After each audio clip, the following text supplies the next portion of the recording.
Maio de 2019. Briga na porta de uma boate em Araguaína, Tocantins. Um homem é flagrado com uma arma na mão. É Alessandro Soares Ribeiro que foi preso, acusado de matar Walter Alves Muniz, o rapaz de camiseta preta. Um dia antes, outro crime. Francimar Queiroz de Oliveira foi detido, acusado de matar a ex-companheira no banheiro de um bar em Santa Fé do Araguaia, também no Tocantins. Os dois acusados estavam presos há cerca de um ano e tiveram os julgamentos marcados para o início deste mês, junto com outros 3 casos, quando foram retomadas as primeiras sessões presenciais do Tribunal do Júri, que estavam suspensas desde o início da pandemia da Covid-19. Mas uma divergência entre o promotor e o juiz do caso durante a sessão, por causa de uma regra sanitária, levou os julgamentos a um desfecho polêmico. Por que o senhor não quis usar máscara? A máscara prejudica a fala. Há um prejuízo da comunicação visual. E isso é importante porque o uso da oralidade, da comunicação visual como um todo, ela é necessária no júri. A minha proposta lá, inclusive, para minorar os riscos, era usar a máscara de plástico, né, a máscara de acrílico, que é o face shield. Opção recusada pelo juiz. Falei, olha, se foi deferido o pedido, eu não tenho como fazer sustentação oral. Sem acordo, o juiz Francisco Vieira Filho decidiu cancelar o julgamento.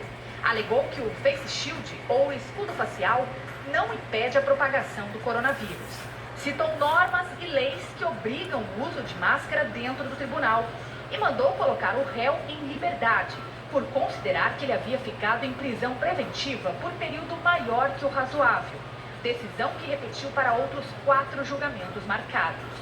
3 réus continuaram presos porque já cumpriam pena por outros crimes. Só que Alessandro, acusado pela morte na boate, e Francimar, acusado de matar a ex-companheira no bar, não tinham antecedentes.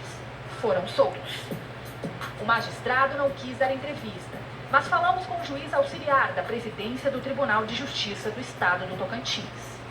O juiz Francisco Vieira seguiu rigorosamente as normas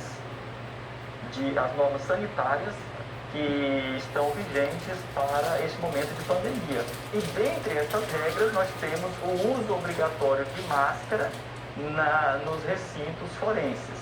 2 réus foram para as ruas. Não haveria outra alternativa para o juiz?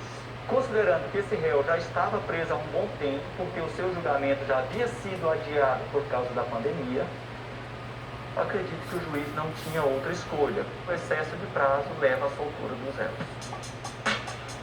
No dia do julgamento, estavam na sala do Tribunal do Júri o juiz ao centro da mesa, promotor e advogado de defesa à direita, o escrivão à esquerda.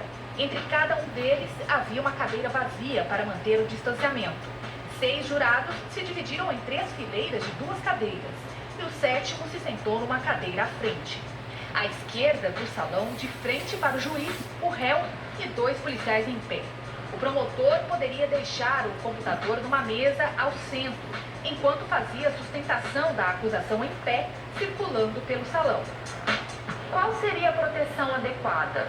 Durante um júri você acaba falando num tom mais alto, mais empolgado, então a quantidade de partículas que você acaba eliminando durante uma arguição é sem dúvida maior do que quando eu estou numa sala quieta ou falando mais baixo, alguma coisa assim. Então a máscara é uma barreira, tanto dessas partículas não irem para o ar, mas também para a proteção do próprio promotor. Eu diria que a principal função do face shield é a proteção dos olhos, que a máscara obviamente não protege, ele tem vantagens, mas nunca usado sozinho. O promotor afirma que a decisão foi compartilhada entre colegas. Foi uma postura assumida em conversa com o núcleo estadual dos promotores do júri, com a Regedoria Geral e a própria Procuradoria Geral de Justiça. A única arma que o Ministério Público tem em julgamentos para obter a condenação de réus muitas vezes perigosos é a voz do promotor de justiça que representa a família enlutada.